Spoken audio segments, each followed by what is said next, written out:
As we have gone through high-level details with respect to database operations, let us understand how CRUD operations are performed for web applications using Python-based frameworks such as Flask. Don't worry if you do not understand the example completely. By the end of the course, you are supposed to gain fair amount of expertise related to Python in general. In future, we'll come up with courses related to Flask. We typically perform CRUD operations for web applications using ORM frameworks or libraries. ORM stands for Object Relational Mapping. Applications typically use objects, and databases persist data in the form of tables or relations. Tables are also known as relations in RDBMS. There will not be direct mapping between application objects and database tables or relations. This is where ORM comes into picture. SQL Alchemy is the most popular Python-based ORM library, and it is used widely as part of web application frameworks such as Flask. As part of web application, we typically perform database operations using functions rather than directly running queries. A good application developer have to be comfortable with both databases or database related syntax and semantics to perform DDL, DML and DQL, as well as functions that comes as part of ORM libraries. Here are the steps involved to perform database operations using ORM. Install both database drivers such as PsycopG2 for Postgres as well as ORM such as SQL Alchemy. Import SQL Alchemy and build a database URL. Create model by inheriting SQL Alchemy model. Insert data into the table one at a time or many at a time. Query the table to read the data. Let us first truncate the table by using %SQL magic command. You need to make sure that both PsycopG and SQL Alchemy are installed. Then you have to import SQL Alchemy. I am importing SQL Alchemy as DB, and then I am also importing PsycopG2 here.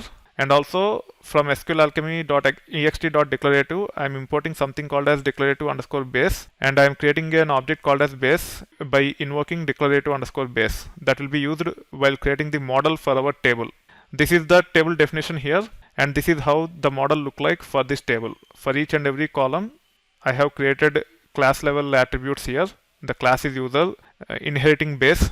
This is how classes are inherited as part of Python, and you can see we have attributes mapped to all the columns in the users table with data type here. Also, we can specify whether a particular field is a primary key, whether a particular field is unique, if there is any default value, if so, what is that, so on and so forth. And also, we can have a representation function like this so that when we try to access the objects, instead of printing object hash, we can actually print the object details like this. That is the purpose of this representation function. We have to create this class called as user by inheriting base by defining the attributes like this, and then we have to establish connection with the database. This is how the database connection is established.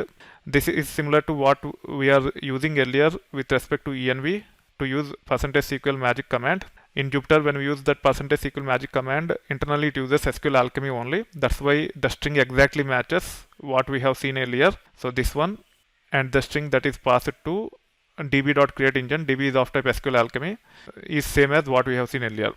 PostgreSQL is the protocol we have to use, then the username, password like this, after colon and forward slashes like this as part of the URL, then at the rate, the host on which the database is running, port number, then slash the database name. You can run this. It will take care of creating something called as session object. Now you can create user object with all the attributes using which you want to insert the data. For all the other attributes, if there are any defaults, it will try to inherit those defaults. And then once we perform database related API call, it will actually insert the data into the table.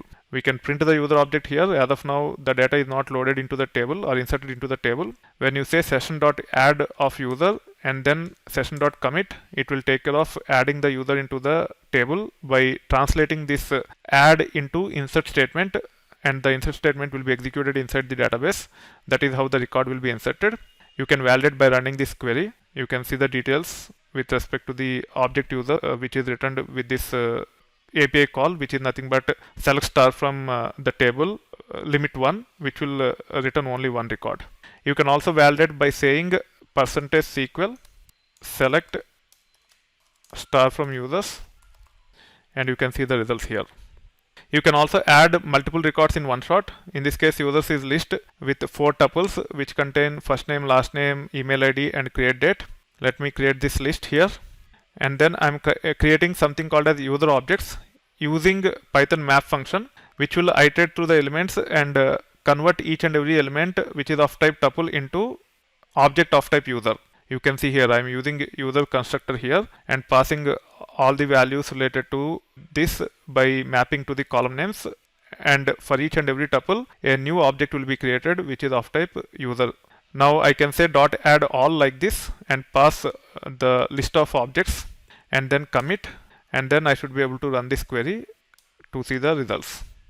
You can see 5 records here. You can also query the data from the table using this API call session.query of user.all. It will try to get all the records from the table, and you should be able to print the users. It is actually using the representation function of the user, which is nothing but this one.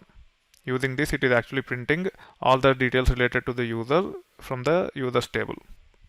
You can also print only the email ID if you are interested, like this. Okay, accidentally I ran this rather than running this one. That's why it is saying that already the class is added to the session. Let me run this and you should be able to see only the email IDs. Once we are done with all our DML as well as DQL operations, we can close the session like this. This is how you should be able to leverage ORM libraries such as SQL Alchemy and perform database operations. ORM will act as abstraction between the API calls and the actual database operations that are being executed inside the database. As you mature as a software engineer, you should be comfortable with both ORM as well as the database operations directly if you are targeting to be a good application developer over a period of time.